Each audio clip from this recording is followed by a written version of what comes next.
The scent of magnolias, heavy and sweet on the humid Charleston air, always made me feel a profound sense of belonging. It was a fragrance woven into the very fabric of my life, as familiar and comforting as the rhythmic clang of the sailboat masts in the harbor or the distant peal of St. Michael's bells. My name is Cassidy Byan, and for 42 years this historic city with its cobbled streets and whispering oaks has been my home.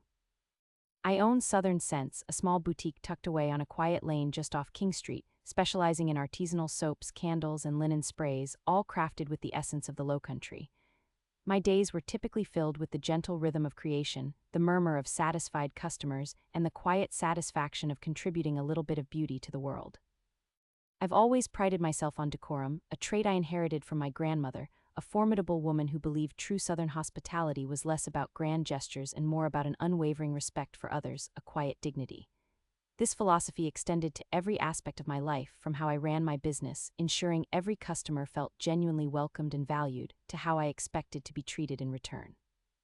Charleston, in its heart, professes to uphold these very values. We pride ourselves on graciousness, on a certain refined elegance that sets us apart. But lately, I'd noticed a creeping complacency, a casual disregard for the very principles that built this city's reputation. It started subtly, a hurried brush-off at a coffee shop, a dismissive tone from a server at a usually charming bistro. Little things, easily overlooked by most, but to someone like me, who observed people and their interactions with a quiet intensity, they stood out like smudges on a polished silver platter. I saw the hurried, almost contemptuous way a busser would clear tables, the blank stares from young staff more interested in their phones than their patrons. My own business thrived on the personal touch, the genuine smile, the patient explanation of an ingredient or a process. It was a dying art, I often lamented, and I worried for the soul of my beloved city. Then came the Golden Oyster. It's an institution, or at least it used to be. For generations, it was the asterisk place for fresh seafood, where the linen was crisp, the oyster shells gleamed, and the service was impeccable. But in recent years, under new, younger management, it had begun to slide. The crisp linens were now often rumpled, the gleam on the oyster shells dulled by indifference. My friend Clara, a retired history professor with a fondness for their she-crab soup, had been complaining for months. "It's simply not the same, Cassidy," she'd sigh, her voice laced with disappointment. "They've lost their touch, their soul asterisk." I usually avoid places that show such a decline, preferring to spend my money where I feel genuinely appreciated. But one sweltering Tuesday, my air conditioning unit decided to stage a dramatic rebellion, leaving my shop an uncomfortably sticky haven for melting candles. Desperate for a cool reprieve and a proper iced tea, I found myself heading towards the Golden Oyster. It was midday, usually a quieter time, and I hoped to slip in, cool down, and observe without attracting too much attention. The moment I stepped inside, the oppressive heat outside was replaced by an almost aggressive chill from the overworked air conditioning. The hostess, a young woman with a bored expression, barely glanced up from her phone as she gestured vaguely towards a table. No welcome, no how many, just a flick of her wrist. My hackles, subtle as they were, began to rise. I chose a small table near the window, away from the main dining area, hoping for some semblance of quiet. A few minutes later, a waitress, her name tag identifying her as Tiffany, sauntered over. She was young, perhaps early 20s, with heavily made-up eyes and a perpetual sneer tugging at the corner of her lips. She tossed a menu onto the table, barely missing my hand, and stood there, tapping her pen against her pad, her posture conveying an overwhelming sense of impatience. "What can I get you?" she drawled, her voice flat, devoid of any warmth or interest. "Just an iced tea, please," I replied, trying to maintain my composure, my voice calm and polite despite the prickle of irritation. "Unsweetened with a lemon wedge, if you don't mind."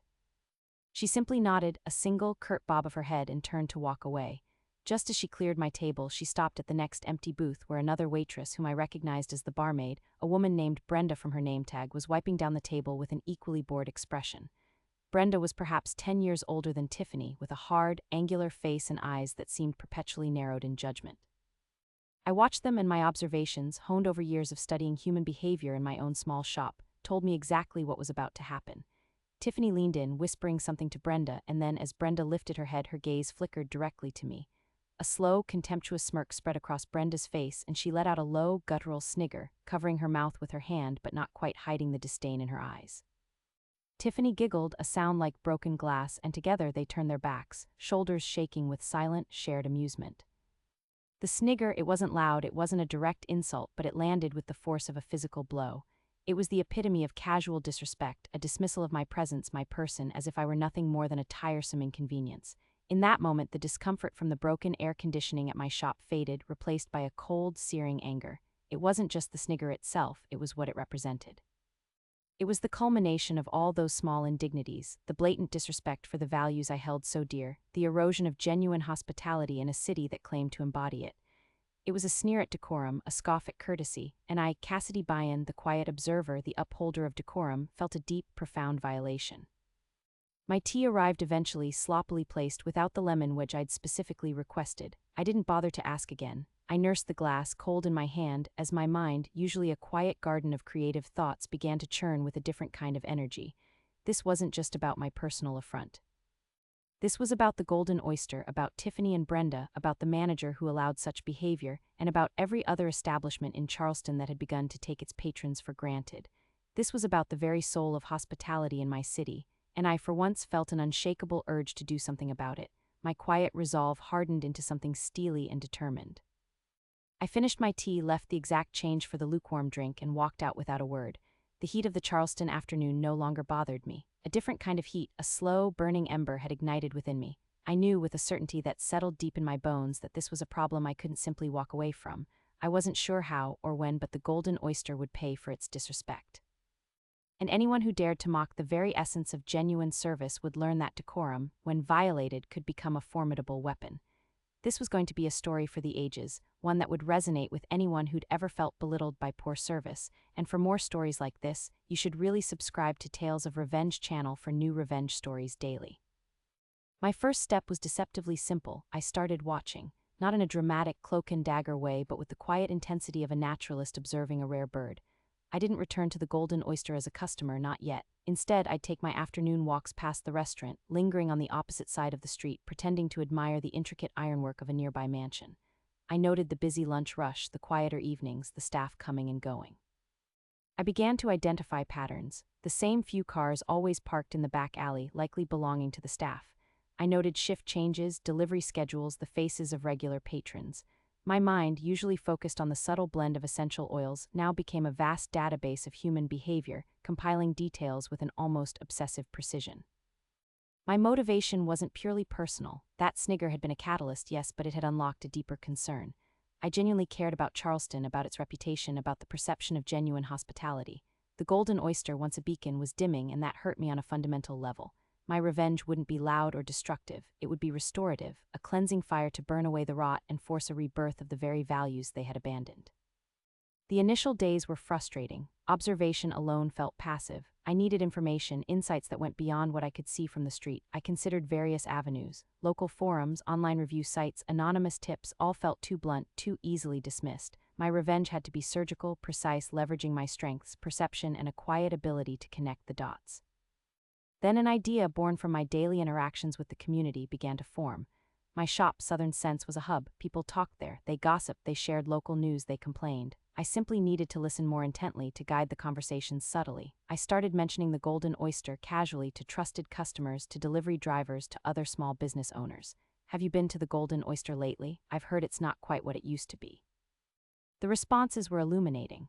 Old Mrs. Henderson, a frequent customer who swore by my lavender linen spray, lamented, "Oh, Cassidy, it's a shame. My grandniece used to work there," said the new manager, a Mr. Finch. "He's only interested in cutting corners. Staff morale is terrible." A seed. Mr. Davies, the jovial delivery man for my essential oils, once mentioned, heard the Golden Oysters having trouble with their seafood supplier, always arguing about freshness. Shame that.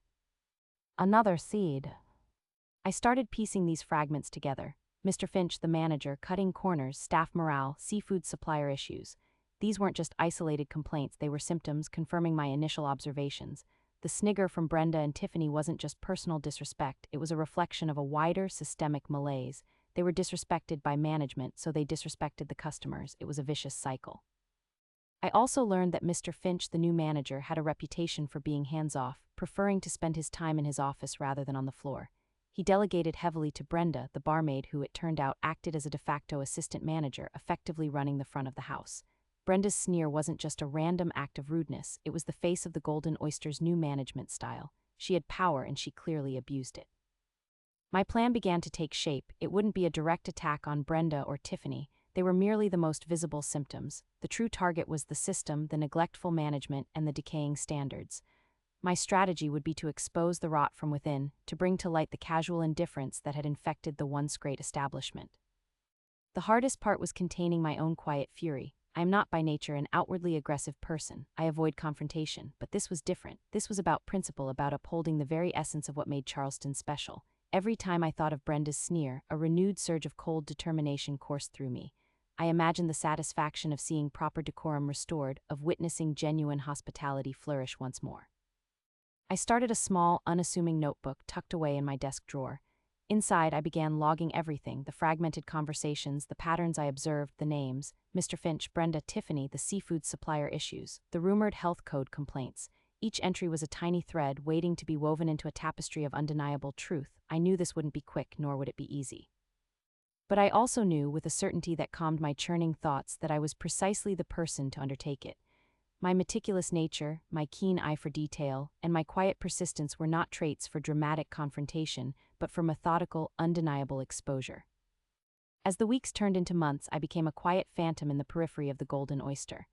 I discovered that their primary seafood supplier, a long-standing local purveyor named Coastal Catch, had recently been complaining about overdue payments and canceled orders, hinting that the Golden Oyster was trying to find cheaper, less reputable sources. This was concerning, especially for a seafood restaurant in Charleston where fresh, local catch was paramount. Cutting corners on ingredients was not just disrespectful, it was potentially dangerous and certainly an affront to good taste. I even heard whispers about a high staff turnover. "They treat the good ones like dirt," one of my customers, a part-time caterer, confided. "A few of my best servers came from the Golden Oyster. Said the pay was all right, but the atmosphere was toxic, especially with that Brenda woman lording over everyone. She's a terror, a real piece of work, that one." The caterer then casually dropped a bomb. "Heard she even pockets tips from the newer, less experienced staff." Mr. Finch doesn't care, apparently. Pocketing tips, that was illegal, that was exploitative, that was a clear violation of trust, a direct attack on the livelihoods of hardworking people. My quiet anger began to boil with renewed intensity. This wasn't just about a Snigger anymore, it was about systemic malfeasance, about a disregard for law and basic human decency. My mission, initially about upholding decorum, now expanded to include justice. I intensified my research. I started perusing online review sites not just for the Golden Oyster but for other restaurants in Charleston. I noticed a pattern. Negative reviews for the Golden Oyster often mentioned rude staff, long waits, and occasionally questionable food quality. Crucially, a significant number of these reviews had responses, usually generic, unsigned apologies, or more tellingly, dismissive retorts that mirrored the very attitude I'd experienced. It was clear Mr. Finch was either incapable or unwilling to truly address the problems. My methodical nature truly took over. I needed proof, not just whispers and online complaints. I decided to send in a series of mystery diners. Not myself, of course. I was too recognizable and my presence might alert Brenda. Instead, I quietly enlisted a few trusted acquaintances, people who understood the gravity of the situation and shared my quiet passion for Charleston's integrity. My cousin, Eleanor, a retired school principal with a keen eye for detail and an impeccable memory, agreed to go. So did Marcus, a quiet, observant artist who appreciated the nuances of atmosphere. I briefed them carefully. "Don't be obvious," I instructed. "Just observe, note the time, the service, the food quality, pay particular attention to how the staff interacts with each other and with other customers. Look for patterns, for specific instances of disrespect or negligence." I even gave them a list of specific things to look for: unclean tables, delayed service, incorrect orders, rude comments, staff on their phones, the behavior of Brenda and Tiffany. Eleanor visited first. Her report was damning. "Cassidy," she recounted over tea in my shop, her voice a low, horrified whisper, "it was worse than you described. My server, a sweet young man, seemed terrified every time Brenda walked by. Brenda herself was barking orders, openly rolling her eyes at customers who asked for extra napkins, and the food in my she-crab soup was lukewarm and the crab cakes tasted like they'd been frozen for months. I saw a cockroach scuttle under the bar." Cockroach Cassidy, in broad daylight," she shuddered. Marcus's report echoed Eleanor's, adding more details about the strained interactions between staff members and how often Mr. Finch was absent from the dining floor, presumably hidden in his office. "He's letting Brenda run the show, Cassidy," Marcus observed, "and she's running it into the ground with her attitude. I saw her shortchange a tourist couple quite deliberately when they paid cash. She thought I wasn't looking, but I was sketching the intricate ceiling and my eyes catch everything." Shortchanging tourists, this wasn't just disrespect, it was theft. The evidence was mounting, piece by agonizing piece. I compiled it all in my notebook, cross-referencing dates, times, and specific incidents. It became less about my personal grievance and more about a civic responsibility. The Golden Oyster was a blight, a cancer on Charleston's reputation. I felt a renewed urgency, a quiet but potent anger fueling my every move. The question wasn't asterisk if asterisk I would act, but how. I couldn't just present this to Mr. Finch. He was either complicit or utterly incompetent. A direct complaint to the owners might be absorbed and dismissed. I needed to hit them where it would hurt the most, their reputation, their pockets, and their very existence. And this would require a public outcry, a collective realization by the people of Charleston that their beloved institution had fallen. For more incredible tales of vengeance, remember to subscribe to Tales of Revenge channel for new revenge stories daily. My target was becoming clearer, not just the Golden Oyster but Mr. Finch and particularly Brenda, who embodied the disdainful new spirit of the establishment. Tiffany, I suspected, was simply an apprentice in rudeness, perhaps salvageable with proper leadership, but Brenda was the rotten core. My detailed observations of the Golden Oyster had given me a crucial piece of information: their busy times. Friday and Saturday evenings were absolute chaos. That's when the new management's lax practices and Brenda's tyrannical reign would be most apparent and most damaging. I needed to ensure that an asterisk critical eye would be present, an eye that couldn't be ignored or dismissed. I reached out to Bethany Clark, a local food critic for the Charleston Chronicle. Bethany was known for her sharp wit and even sharper investigative journalism when it came to the city's dining scene. She loved Charleston's culinary traditions but was fearless in calling out establishments that fell short. I had met her once at a charity event where she'd admired my artisanal soaps, and we'd had a brief but pleasant conversation about the importance of authenticity in crafts and cuisine. I still had her card. I composed an email carefully, meticulously. It wasn't a rant, nor was it a personal grievance. It was a professional letter detailing a growing concern about the Golden Oyster. I presented the observations from my mystery diners, Alina and Marcus, anonymized of course, about the decline in food quality, service, cleanliness, and crucially staff morale. I hinted at the issues with coastal catch and the alleged tip pocketing.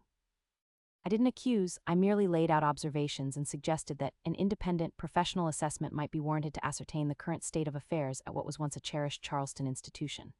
I attached a sanitized, bullet-point summary of the observations from my notebook, carefully omitting any direct mention of Brenda or Tiffany, letting the facts speak for themselves. I finished by reiterating my deep love for Charleston and my concern for its hospitality reputation. I received a reply from Bethany within 24 hours. She thanked me for the intriguing insights and promised to look into it. That was all. No confirmation, no immediate action, but it was enough. I knew Bethany. She wouldn't ignore such a well-presented case. My quiet catalyst role was in full swing. Next, I turned my attention to the local health department. Again, an anonymous, professionally worded tip was dispatched. It mentioned specific dates and times when Alina and Marcus had observed questionable practices: the cockroach sighting, the lukewarm food, the general lack of attention to cleanliness in certain areas, particularly around the bar and the kitchen entrance. I suggested they might want to conduct an unannounced inspection during a busy period, perhaps a Friday evening, when the staff might be overwhelmed and the issues more apparent.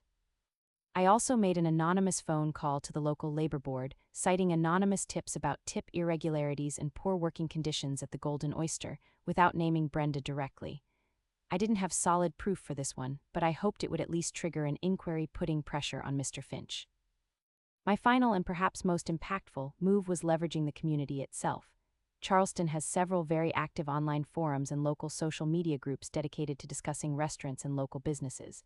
These were often where frustrations brewed and opinions solidified. I created an anonymous online persona, Charleston Watchdog, and began to post, not direct accusations but questions. Has anyone else noticed a decline in service at the Golden Oyster recently? I used to love that place, but my last few visits have been disappointing.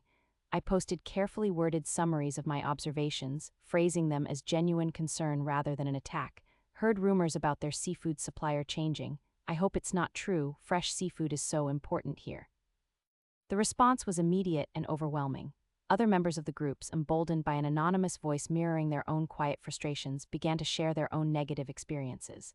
The floodgates opened. People complained about rude servers, long waits, declining food quality, and yes, even specific mention of Brenda's surly attitude and Mr. Finch's perceived indifference. The comments section exploded with similar stories, each one adding fuel to the fire. Charleston Watchdog became a hub for public disillusionment with the Golden Oyster. My days were now a meticulous dance between crafting soaps and monitoring my digital traps. I watched as Bethany Clark's article, subtly titled Golden Days Fading at a Charleston Institution, appeared in the Chronicle. It was a masterclass in critical journalism, weaving in subtle hints from my information while meticulously detailing her own recent visits, confirming the widespread issues. She didn't explicitly mention cockroaches, but her descriptions of questionable hygiene practices and a general sense of neglect were unmistakable. The article created an immediate stir. The local online forums exploded, directing furious patrons to the article. Then came the health inspection. It happened on a bustling Friday evening, precisely as I had hoped. The timing was impeccable. I heard about it from a customer who'd been dining there that night, eyes wide with gossip. "Cassidy, you won't believe it. Health inspectors swarmed the Golden Oyster right in the middle of dinner service. Apparently they found all sorts of violations. My friend who works there said Brenda was absolutely fuming, yelling at everyone. It was a disaster." My heart gave a quiet thrum of satisfaction. This was it, the public shame, the concrete evidence all converging. The health department's findings were published a few days later. Numerous critical violations, including pest activity, improper food storage, and unsanitary conditions. The Golden Oyster was given a provisional closure order until the violations were rectified. This news spread like wildfire through Charleston, a scandal rippling through the city's tight-knit community. The final blow came from within. The labor board, prompted by my anonymous tip, began an inquiry. This, combined with the public outcry and the health department's findings, seemed to be the last straw for the staff. Disgruntled employees, now feeling empowered, began to come forward. Stories of Brenda's bullying, her alleged tip pocketing, and Mr. Finch's complete apathy flowed freely into the public domain, amplified by the relentless social media chatter. The climax arrived swiftly. The Golden Oyster, unable to recover from the combined assault of the damning newspaper article, the health department's closure, and the exodus of staff and customers, announced its indefinite closure. The official reasons cited unforeseen operational challenges and a need for extensive renovations. Everyone knew what that meant. It was over. I read the small announcement in the local paper, a quiet satisfaction spreading through me. The Golden Oyster, once a symbol of Charleston's culinary pride, had become a testament to its neglect, and now it was gone. I allowed myself a quiet moment of reflection. The barmaid Snigger that had started it all, Brenda, Tiffany, they were the visible tips of a much larger decaying iceberg. My revenge wasn't against them personally, not truly. It was against the attitude they represented, the systemic disrespect that had taken root. I hadn't raised my voice, hadn't confronted anyone directly. I had merely observed, perceived, and acted as a quiet catalyst, pulling the threads until the entire unraveling was undeniable. Days turned into weeks and the Golden Oyster remained dark, its windows boarded up, a faded for lease sign hanging forlornly in the once gleaming window. The community moved on, some lamenting the loss of a historic landmark, others acknowledging that its demise was long overdue. There were whispers that Mr. Finch had left Charleston, unable to face the fallout. Brenda, I heard, struggled to find work in any reputable establishment. Her reputation, meticulously, anonymously, and quietly shredded by my efforts, preceded her. Tiffany, perhaps learning a harsh lesson, was rumored to be working at a small, family-owned cafe where I hoped she was learning the true meaning of genuine hospitality. My life at Southern Scents returned to its gentle rhythm, the scent of magnolias still sweet on the air. But something within me had shifted. I was still Cassidy Byan, the quiet artisan, but I was also more. I had stood up for my values, not with anger or confrontation, but with meticulous observation and calculated action.